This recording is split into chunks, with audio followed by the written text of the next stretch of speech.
पंचगूर में अंजुमन ताजरान कमेटी की अपील पर शहर भर में शटर डाउन हड़ताल। मार्केट, दुकानें और माहौलियाती इदारे बंद, सड़कों पर ट्रैफिक भी मामूल से कम।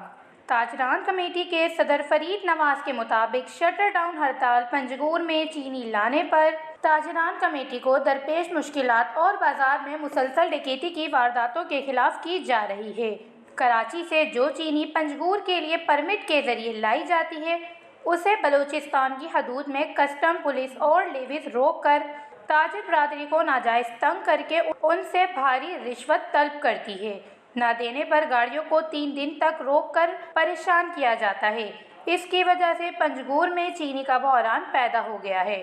तफसीलात के मुताबिक 50 किलो वाला ठेला 12,000 रुपए में भी मुश्किल से शहरियों को दस्तयाब होता है और साथ में पंचगूर में ताजिर से 1.5 करोड़ रुपए की डकैती के मुल्जिमान ताहाल गिरफ्तार नहीं हो सके। उनका कहना है कि अगर हुकूमत ने हमारे जायज मुतालबात पर एक्शन नहीं लिया तो बाजार की बंदिश गैर मुअय्यना मुद्दत तक जारी रहेगी, जब तक ताजिरों के मसाइल हल नहीं किए जाते।